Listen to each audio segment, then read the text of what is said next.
Hola, muy buenas tardes. De nuevo estoy aquí con ustedes para continuar hablando de los riesgos a los que se enfrentan las empresas. Concretamente vamos a hablar de la tercera entrega, por decirlo de alguna manera, y en este caso hoy vamos a hablaros, o me gustaría hablaros, de la carencia de capitales asegurados en las pólizas. Es muy frecuente y nos encontramos casi a diario con la aplicación de la regla proporcional que aplican los peritos y que se produce porque los capitales asegurados que existen en los contratos de seguro no coinciden con la realidad del riesgo asegurado. Bien, en primer lugar, yo diría que como primera medida es muy recomendable que se asegure la garantía de revalorización automática. Con esta garantía lo que hacemos es que los capitales van subiendo conforme sube el IPC. Y además, mi recomendación también pasa porque, aparte de ese incremento de revalorización automática o de IPC, en el caso del continente yo recomendaría a las empresas que incrementaran el capital de continente en torno a un 3% anual y que lo vayan revisando para que se adapte a los incrementos que se vienen produciendo anualmente. Bien, por otra parte, es importante cerciorarse y, si fuese necesario, contar con la ayuda de un profesional para garantizarnos que los capitales que tenemos asegurados en las pólizas coinciden con el coste real de sustitución. En muchos casos se desconocen las empresas si un bien que compramos hace 4 o 5 años ha podido incrementar o disminuir su precio, incluso la valoración, como digo, del continente, si se han producido incrementos muy importantes en los últimos años o no. Mi recomendación, insisto, cerciorarse siempre de que el coste de reparación cuál es o de sustitución para tener asegurados los capitales en pólizas conforme al coste de sustitución.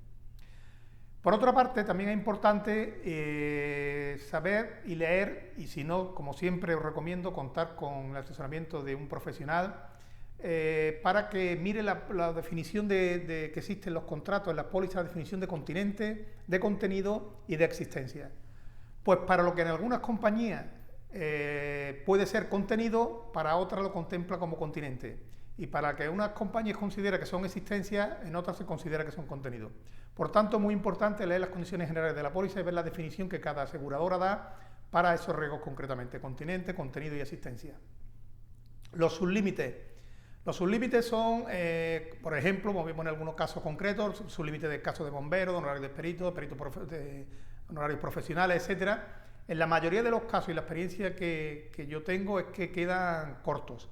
Sobre todo el tema de bomberos en determinadas empresas donde el caso de incendio, el desescombro o el capítulo de bomberos es muy importante, normalmente tienen unos sublímites muy bajos.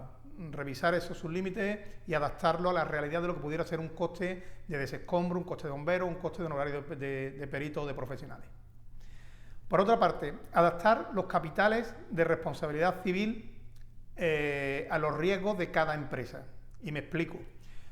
Obviamente no es lo mismo encontrarnos con una empresa cuya actividad se desarrolla en un entorno rural sin colindantes, donde la responsabilidad civil por inmobiliaria, digamos, que es la que se nos podría, la que entraría en cobertura si hay un incendio y se propaga a los vecinos, a los colindantes.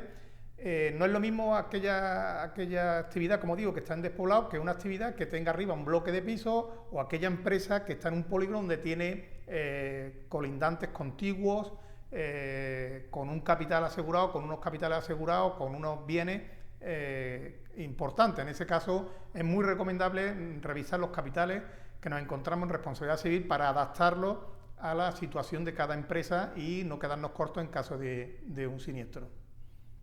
De igual modo es muy recomendable revisar las pólizas en todas las empresas. Esto es una cosa que nos encontramos y que me encuentro cuando realizo la gerencia de riesgo en la mayoría de las empresas. Un capital muy bajo en el sublímite de responsabilidad civil patronal.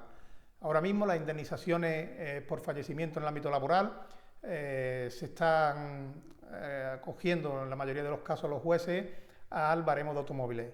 Y el baremo de automóviles se incrementó significativamente hace unos años con la modificación del baremo.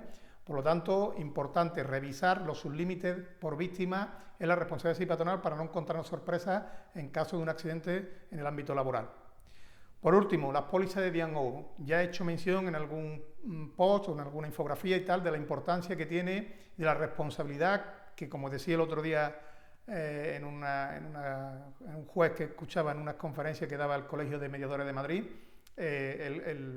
La actividad de administrador de una empresa es una actividad de alto riesgo, por tanto es muy importante que las pólizas de D&O, las pólizas que cubren a los administradores directivos, tengan un capital acorde al riesgo real. Y el riesgo real no siempre es el riesgo que tenga la empresa. Recordemos que aquí lo que está en juego es el patrimonio de los administradores.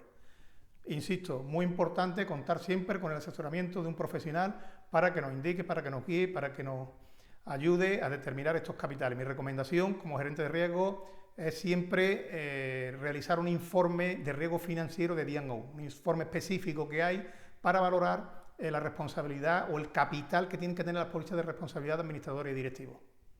Nada más, esto es todo por hoy, espero no haberos cansado mucho y espero vernos pronto. Muchas gracias y hasta pronto.